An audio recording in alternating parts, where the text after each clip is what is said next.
nothing wrong with enjoying your side hustle. Teaching guitar, photography, coaching, creative work, those things can absolutely make money.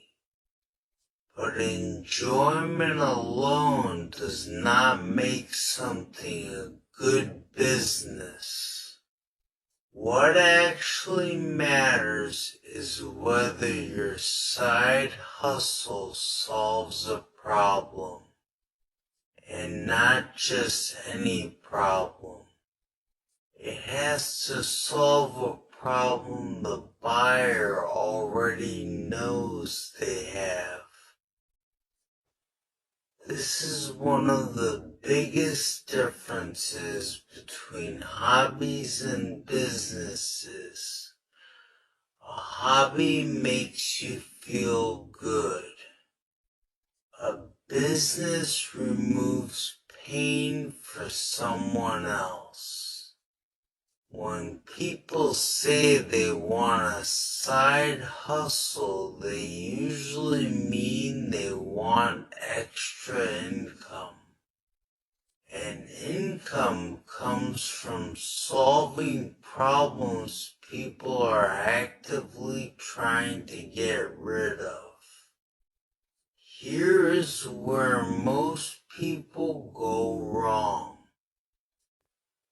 They start with what they want to do instead of what people are already paying for.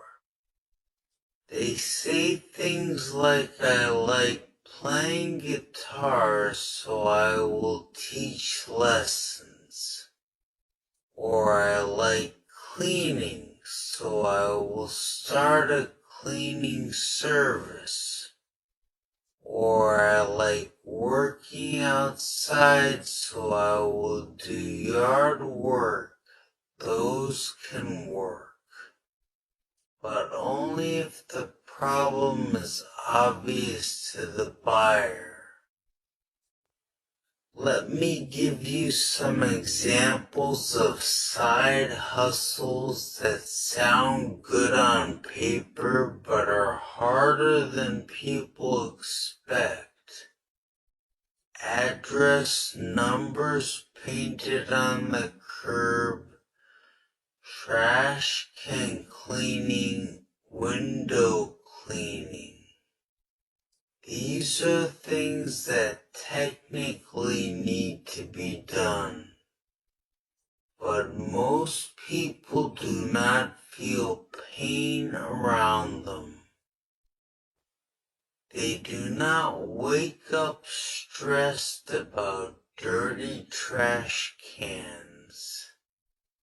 They do not lose sleep over faded address numbers. They might notice dirty windows, but it is rarely urgent. So now you have a couple of jobs. First, you have to convince someone that this is a problem.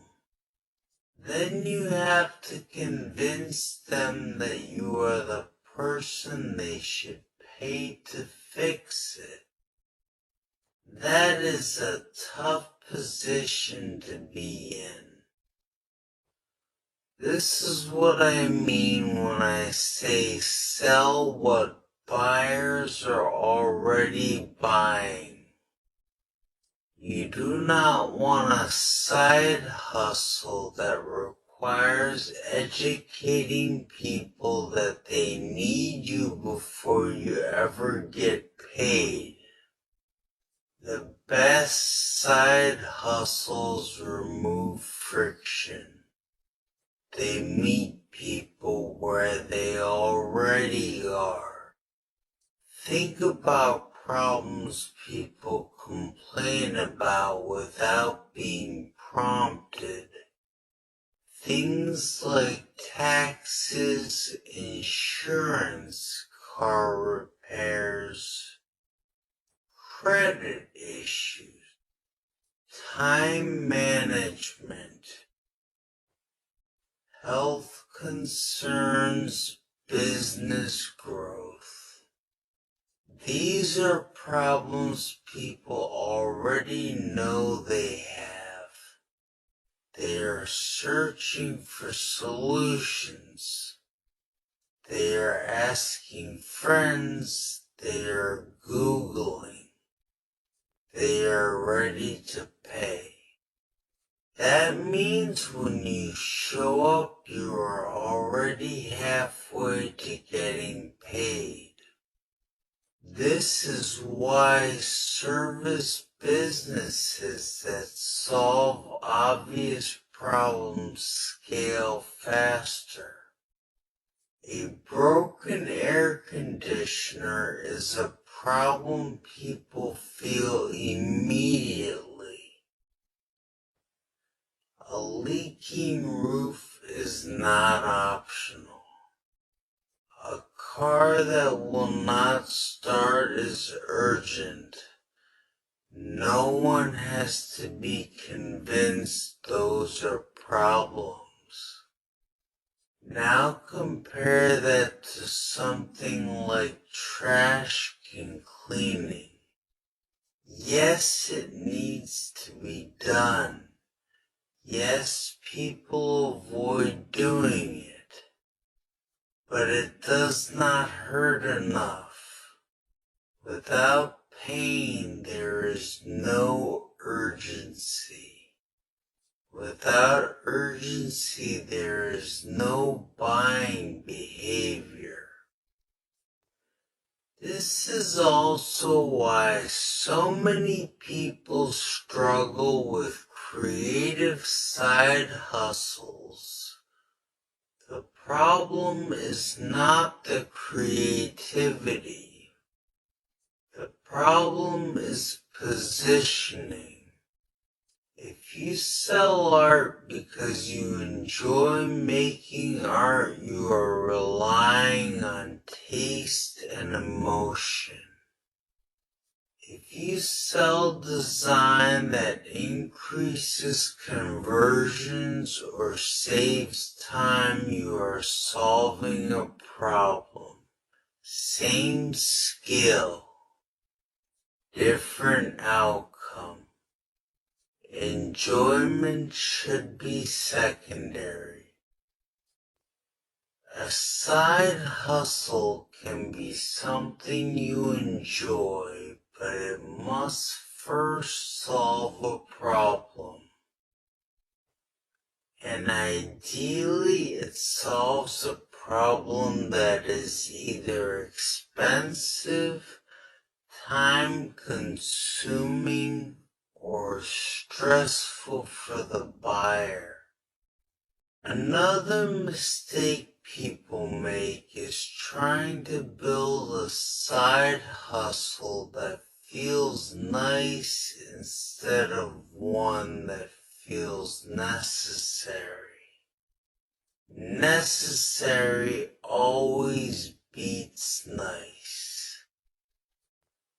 Nice to have services are the first thing people cut when money gets tight. Necessary services survive.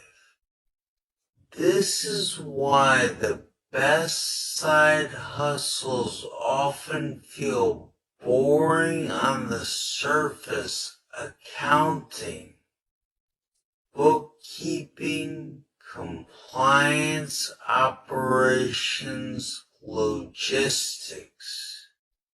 They are not glamorous, but they solve painful problems.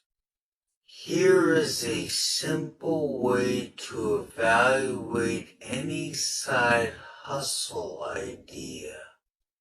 Ask yourself these questions.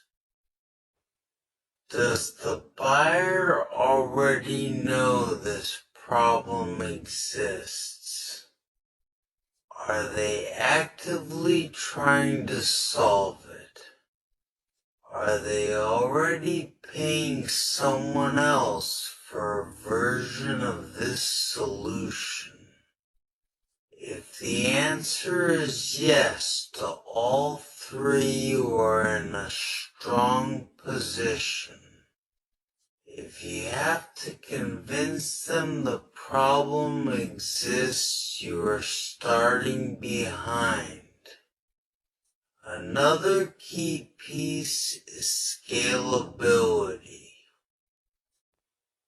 Hobbies often cap out at your time.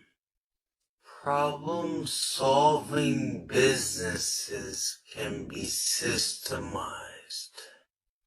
Teaching guitar can scale if you turn it into a structured program. Cleaning can scale if it is attached to property management or compliance. Coaching can scale if it solves a measurable outcome. The problem comes first. The delivery method comes second.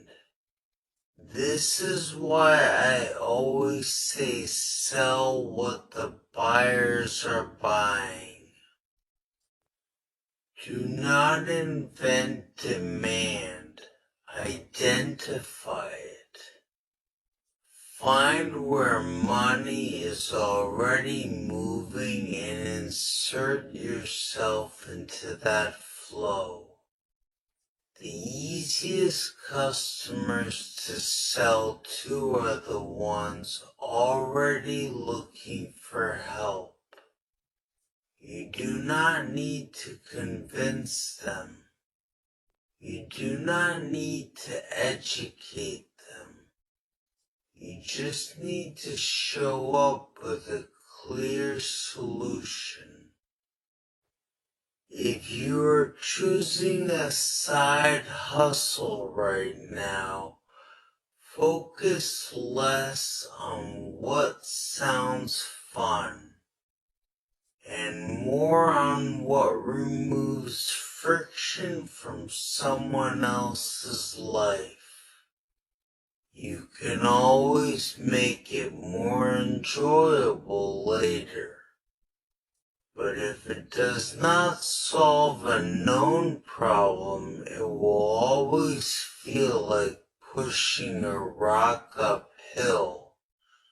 The goal is not to work harder.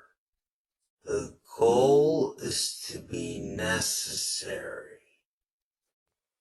When your side hustle solves a problem people already know they have, the business does not need hype.